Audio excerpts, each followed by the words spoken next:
श्रद्धा murder case जितना साफ दिख रहा है, उसकी गुत्थी उससे कहीं ज्यादा उलझती दिखाई दे रही है।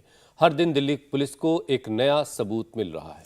दिल्ली पुलिस के मेहरौली और गुरुग्राम के जंगलों से कई अहम सबूत मिलने की जानकारी सामने आई है, जिन्हें दिल्ली पुलिस ने जांच के लिए FCL भेज दिया है। वहीं दिल्ली पुलिस के पास आफताब का नाको टेस्ट कराने के लिए अब महज 2 दिन का ही वक्त बचा है, जिससे दिल्ली पुलिस को श्रद्धा मर्डर मिस्ट्री के हल होने की काफी उम्मीद है।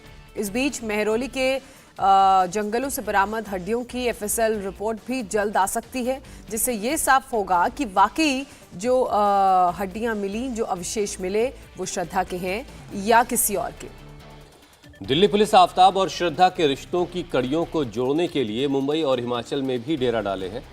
पुलिस श्रद्धा के दोस्तों से पूछताछ करके आफताब के खिलाफ सबूत जुटाने में लगी है, लेकिन अभी भी वो सबूत नहीं मिल पाया जिससे पुलिस ये साबित कर सके कि श्रद्धा का कातिल आफताब है। ये सिर्फ एक छोटे से बेडरूम से मशरूम की खेती करके महीने का 50,000 कमा रही हैं। मशरूम खेती सीखनी है तो फ्रीडम ऐप को अभी डाउनलोड कीजिए।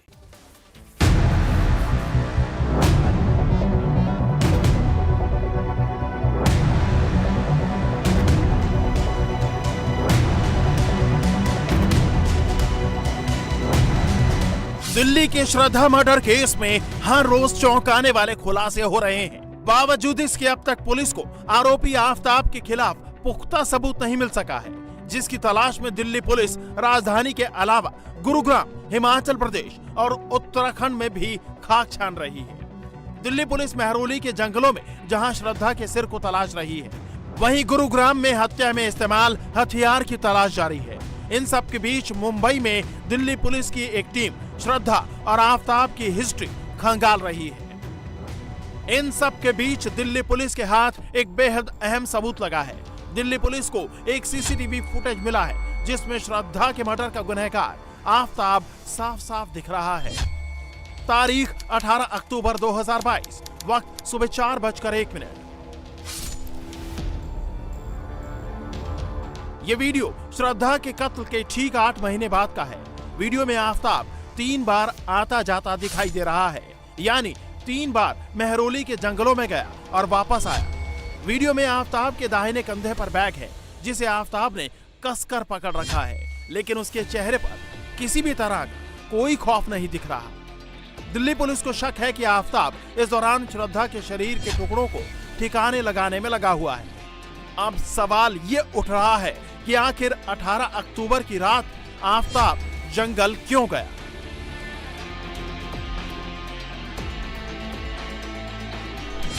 क्या आफताब श्रद्धा के कटे सिर को छिपाने गया? क्या वो श्रद्धा के धड़ और हाथ के टुकड़ों को छिपाने गया? क्या आफताब श्रद्धा का मोबाइल फोन फेंकने गया? क्या वो शव काटने में इस्तेमाल हथियार फेंकने गया? क्या आफताब श्रद्धा के खून से सने कपड़ों को ठिकाने लगाने गया? ये कुछ ऐसे सवाल हैं जो इस CCTV फुटेज के सामने आने के बाद दिल्ली पुलिस के लिए खड़े हो गए हैं। लेकिन हत्या में इस्तेमाल हथियार और श्रद्धा के सिर की तलाश अभी भी दिल्ली पुलिस मेहरौली और गुरुग्राम के जंगलों में कर रही है। मेहरौली के जंगल से अलग अलग किस्म की हड्डियों के कई टुकड़े मिले हैं। दिल्ली पुलिस के फॉरेंसिक एक्सपर्ट्स की माने तो इन हड्डियों को देखकर आसानी से पहचाना जा सकता है कि ये इंसान की हैं। इन हड्डियों में एक फेमर बोन है, साथ ही रेडियस उल्ना, पाटेला और ऐसी कई हड्डियां और मिली हैं। हालांकि इन हड्डियों को श्रद्धा की हड्डियां साबित करना अभी भी एक बड़ी चुनौती है। इसके लिए DNA टेस्ट करवाया जा रहा है। दिल्ली पुलिस ने मेहरौली के उस फ्लैट से श्रद्धा और आफताब के कुछ कपड़े जब्त किए हैं, जहां श्रद्धा और आफताब रहते थे। पुलिस को शक है कि आफताब ने श्रद्धा की लाश के टुकड़े करने के लिए जिस आरी का इस्तेमाल किया, वो आरी उसने गुरुग्राम में अपने दफ्तर के पीछे मौजूद झाड़ियों में ही कहीं फेंक दी थी। यही वजह है कि शनिवार को पुलिस ने बाकायदा मेटल डिटेक्टर के साथ इस सुनसान जगह पर तलाशी अभियान चलाया। इस दौरान पुलिस को कुछ नुकीली और धारदार हथियार नुमा चीज भी मिली है, जिसे पुलिस ने जांच के लिए FSL भेज दिया है। पुलिस ने ऑनलाइन सामान बेचने वाली ऐप किराने की दुकान से भी जानकारी मांगी है, जिससे ये पता लग सके हत्या के बाद घर को साफ करने और श्रद्धा की लाश के टुकड़े करने का सामान कहां से मंगाया था।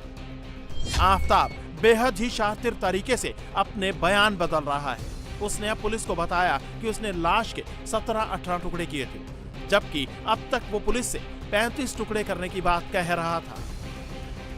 दिल्ली पुलिस की एक टीम मामले की जांच के सिलसिले में मुंबई भी गई है। दिल्ली पुलिस की टीम वसई पुलिस स्टेशन में उन लोगों से पूछताछ कर रही है जो अब तक मीडिया के सामने आकर श्रद्धा और आफताब के बारे में बता चुके हैं। पिछले 2 दिनों में दिल्ली पुलिस ने 6 लोगों से श्रद्धा और आफताब के रिश्तों के बारे में पूछताछ कर बयान दर्ज किए हैं। उसकी हेल्प की थी मेरे फ्रेंड के थ्रू, यहाँ पे पुलिस स्टेशन उसको भेजा गया था और हॉस्पिटलाइज कराया गया। इससे पहले मेरे को कोई जानकारी नहीं थी। मैं एक्चुअली ये सारी चीजें भूल चुका हूँ, मैंने कोई भी नई इन्फॉर्मेशन नहीं शेयर की। ये सिर्फ एक छोटे से बेडरूम से मशरूम की खेती करके महीने का 50,000 कमा रही हैं। मशरूम खेती सीखनी है तो फ्रीडम ऐप को अभी डाउनलोड कीजिए। मैंने जो अभी तक न्यूज में जो बयान दिया है वो एग्जैक्ट मैंने राइटिंग में आज दिया है, उसमें कोई चेंजेस नहीं है।